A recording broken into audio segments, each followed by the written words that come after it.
참 좋으신 주님의 사랑과 주님이 주시는 평안이 오늘 오후 찬양 예배에 함께 하시는 복회교회 모든 교우님께 가득하기를 기도합니다. 지난 시간에는 예루살렘으로 향하는 바울의 마지막 여정을 우리가 함께 살펴보았습니다.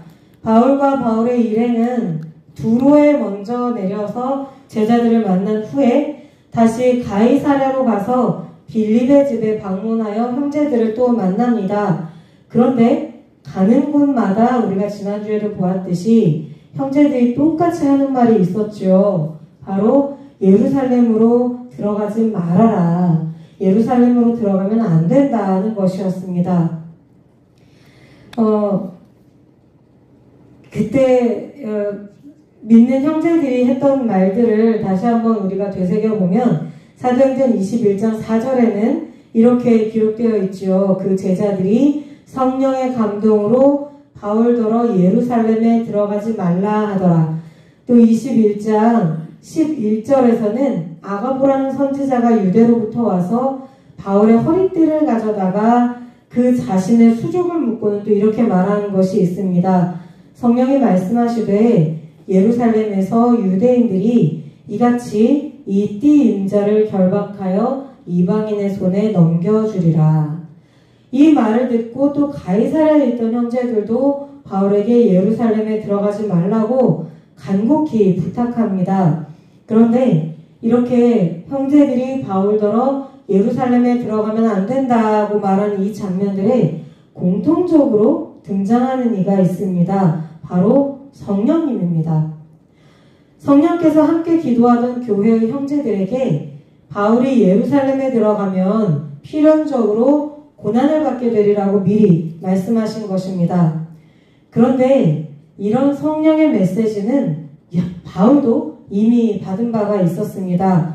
사도행전 20장 21절과 23절에 보면 바울은 에베소의 장로들을 밀레도에서 마지막으로 만난 적이 있었죠. 그때 그 장로들에게 자신이 성령에 매여 예루살렘에 가고 있고 성령께서 그곳에서 결박과 환난을 당하게 되리라고 미리 말씀하셨음을 이미 이야기했던 바가 있습니다. 하지만 똑같은 성령의 메시지를 들은 사람들의 반응이 극명하게 갈렸습니다. 교회의 형제들은 전부 바울을 만류하였습니다. 심지어 가이사랴에 있던 형제들은 울면서 바울을 말렸죠. 그들은 바울에게 고난이 있으리라는 성령의 메시지를 예루살렘에 가면 안 된다. 고난이 있기 때문에 예루살렘에 가면 안 된다고 해석하였습니다. 이는 사람의 도리로 생각하면 당연한 일로 보입니다. 교회의 아주 중요한 사역자 그리고 이방인들이 굉장히 의지하고 믿었던 귀중한 사도가 죽을 자리로 간다는데 어떻게 그것을 그냥 두고 보겠습니까? 보호하고 살려서 계속 함께 사역하고 싶었겠지요. 그러나 바울은 이미 우리가 익히 살펴보았듯 자신은 예루살렘에 가야만 한다는 사실을 너무나 잘 알고 있습니다. 그곳에 가서 죽게 되더라도 자기는 예루살렘에 가야 한다. 이렇게 생각을 하고 있었죠. 그렇다면 이렇게 성령의 메시지에 대한 해석이 서로 극단적으로 다를 때 우리는 과연 어떻게 그것을 분별할 수 있을까요? 어떻게 바울은 자신이 어떠한 일이 있어도 예루살렘에 반드시 가야만 한다고 하는 것을 형제들이 그렇게 극구 말리는데도 불구하고 지킬 수 있었을까요? 일단 바울의 경우를 살펴보면 이것은 두 가지 극명하게 의견이 갈리는 경우가 똑같이 성령의 메시지를 들은 것이 분명할 때에 한해서입니다. 지금 사입이나 이단들이 하는 것처럼 거짓 메시지, 사탄이 주는 거짓 메시지를 마치 하나님이 주시는 것처럼 이렇게 거짓말을 하는 경우에는 해당되지 않아요. 지금 바울이 겪고 있는 일에서 성령께서는 똑같이 바울에게도 말씀하셨고 그리고 곳곳에 있는 형제들에게도 말씀하셨습니다. 어떻게 그렇다면 이때 바울이 다음의 행적을 구별해서 분별할 수 있을까요? 옳은 선택을 할 수 있을까요? 바울의 경우를 살펴보면 우리가 오늘 사도행전을 보기 때문에 바울의 경우를 들어서 살펴보면 일단 성령님의 메시지가 정확히 무엇이었는가를 판별해서 보아야 합니다. 우리가 계속해서 성령의 메시지가 들려오는 성경 구절들을 살펴보면 바울에 대해서 주시는 말씀을 살펴보면 성령은 바울에게 예루살렘에 들어가면 고난을 받게 될 것이다. 여기까지만 말씀을 하셨습니다. 필연적으로 고난이 있을 것이라고만 말씀을 하셨고 고난이 있을 것이니 예루살렘에 들어가면 안 된다. 이렇게 말씀하시지는 않으셨습니다. 성령의 메시지는 딱 거기까지였습니다. 이것을 우리가 염두에 두고 다음으로 중요한 것은 바로 이런 점입니다. 성령께서 바울에게 직접적으로 무엇인가 말씀하셨을 때 그 이후에 바울에게 무슨 일이 일어났었는가? 이것을 종합적으로 살펴보아야만 합니다. 성령께서 직접적으로 바울에게 무엇인가 네가 다음에는 이렇게 행해야 한다고 말씀을 하셨을 때 이후에 바울의 행로가 우리가 사도행전에서 이미 살펴보았지만 평탄하고 세상 사람들이 보는 것처럼 요즘에 우리 꽃길만 걷는다 이런 말 많이 하죠. 성령께서 바울에게 직접적인 메시지를 주신 다음에 바울이 꽃길을 걸었던 적이 단 한 번도 없습니다. 가장 분명한 예가 바울이 두 번째 선교여행을 떠났을 때입니다. 가는 곳마다 길을 막혀 고생하고 있었을 때에 바울이 밤에 환상을 보았습니다. 어떤 환상이었냐면 마게도냐 사람이 와서 우리를 도와달라 이렇게 하는 환상을 봤죠. 그래서 성령님의 뜻은 우리가 마게도냐로 건너가서 전도하는 것이구나 이렇게 판단하고서 바울 일행은 목적지를 마게도냐로 바꾸었습니다. 그런데 그 결과는 어떠하였습니까? 폭발적인 전도의 열매를 거두는 대신에 마게도냐 지역에 도착하자마자 엄청난 방해와 환란과 박해를 겪어야만 했습니다.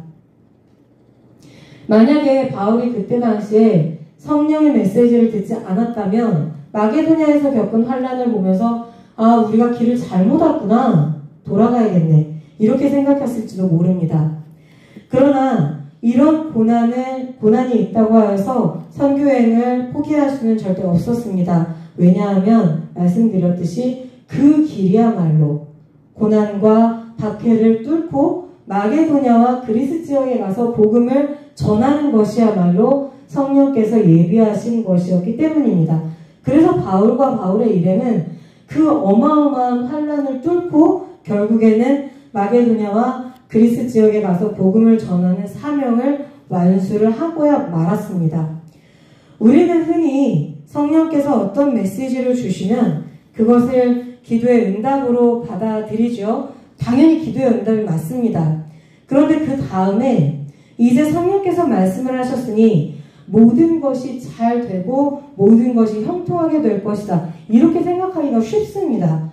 물론 성령께서 우리에게 어떤 응답을 주시면 그 이후의 길은 너무 잘 되고 형통하는 길도 물론 있습니다. 하지만 막상 성령께서 인도하시는 대로 따라가다 보면 세상에서 이미 알려진 방법으로 살아갈 때보다 사실은 훨씬 많은 어려움에 부딪힐 때가 많습니다.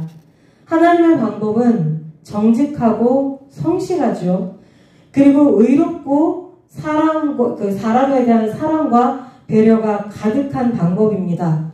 화려하지도 않고 남들 눈에 띄기보다는 오히려 우직하고 답답할 정도로 담백하게 오래 인내하며 일해야만 하는 경우가 많죠. 그러니 항상 손해를 보고 세상에서는 외면받기가 쉽습니다. 하나님의 음성을 듣고 움직이는 사람은 끊임없이 말씀에 비추어서 나를 죽이고 내 속에서 예수님만 사시도록 자신을 내어드리는 삶을 살아야만 합니다. 결국에 성령께서 우리에게 말씀하시면서 요구하시는 삶은 이런 삶입니다.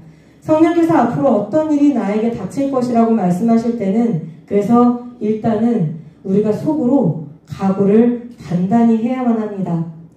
이 세상에서 고난을 당할 것을 두려워하지 말고 마음의 준비를 해야 합니다. 바울은 자신의 모든 생애의 사역을 통해서 이러한 점을 이미 너무나도 잘 알고 있었습니다. 그러니 형제들이 사랑하는 마음으로 울며 불며 예루살렘 길을 가로막고 섰을 때 바울의 심정이 얼마나 괴로웠겠습니까?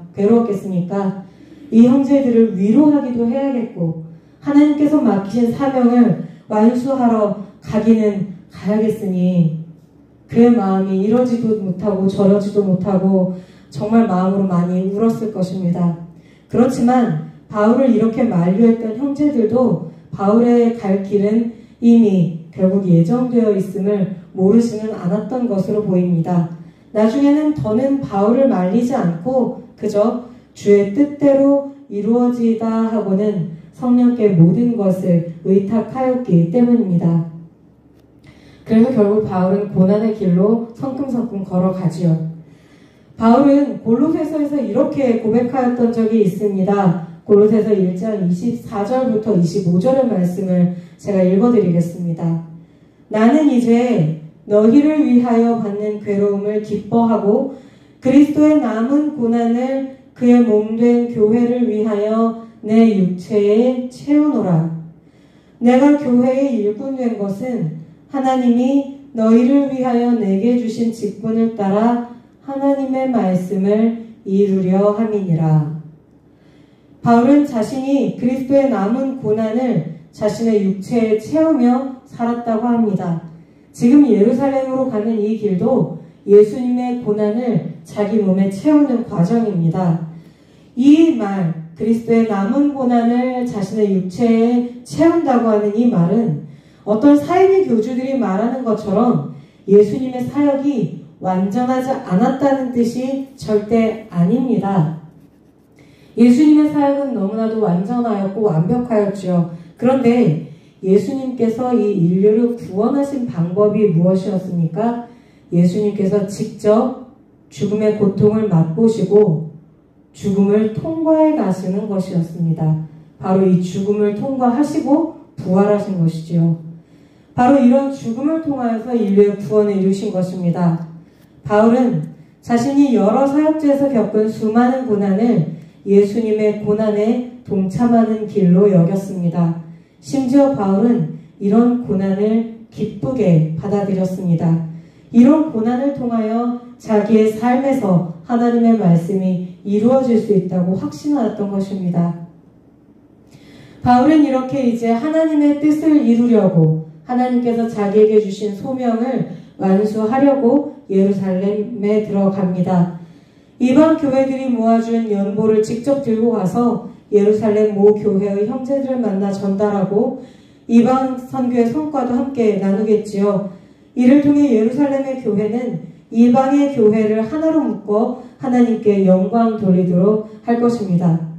그리고 이 모든 것은 고난에도 불구하고가 아니라 바울의 육체에 새긴 고난을 통하여 가능합니다.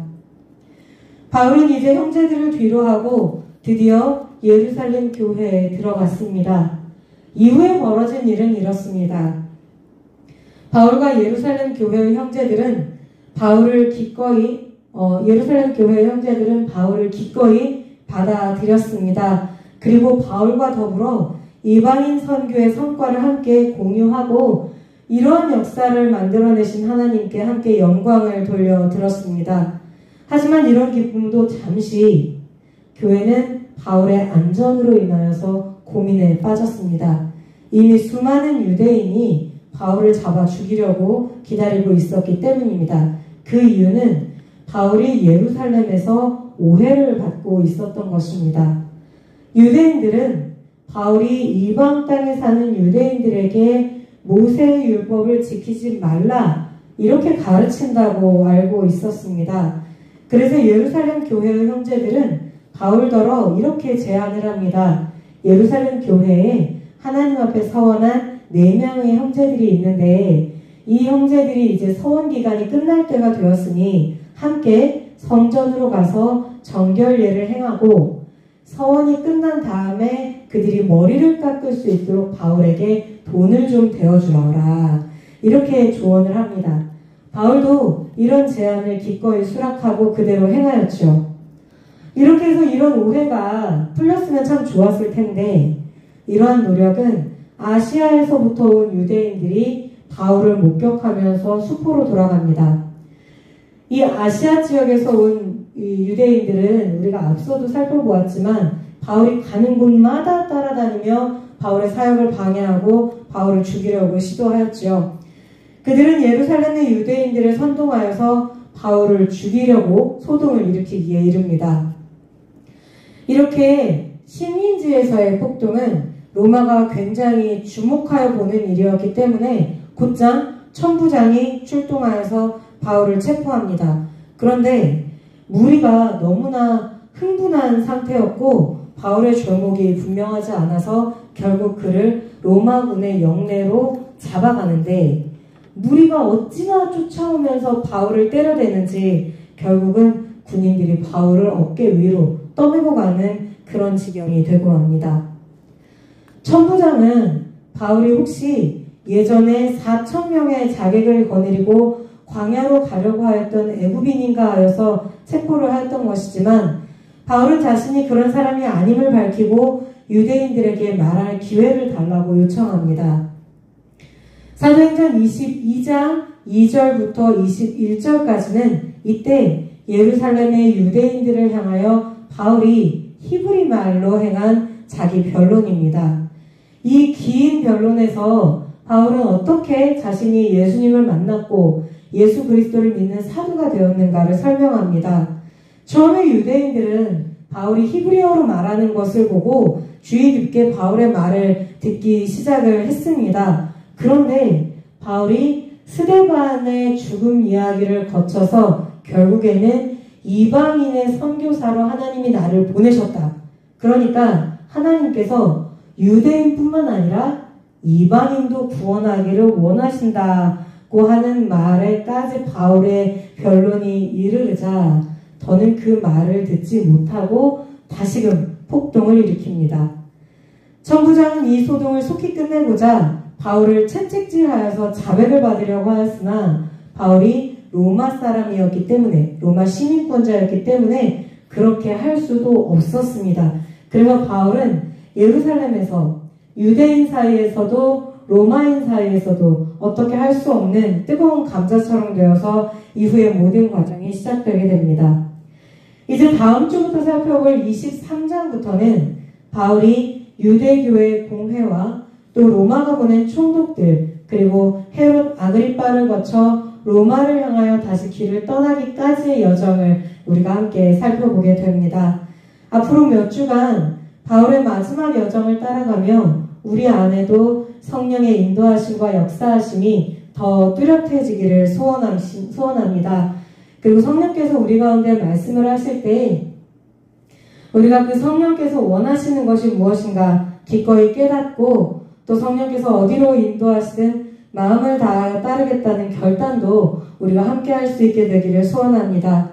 그리하여 이 세상에서는 그리스도를 따라 고난받으며 복음의 확장을 위하여서 헌신하고 마지막 때에는 그리스도 안에서 함께 부활하는 영광을 누리는 우리 복길교회 모든 교우님 되시기를 우리 모두가 되기를 간절히 소원합니다. 함께 기도하시겠습니다.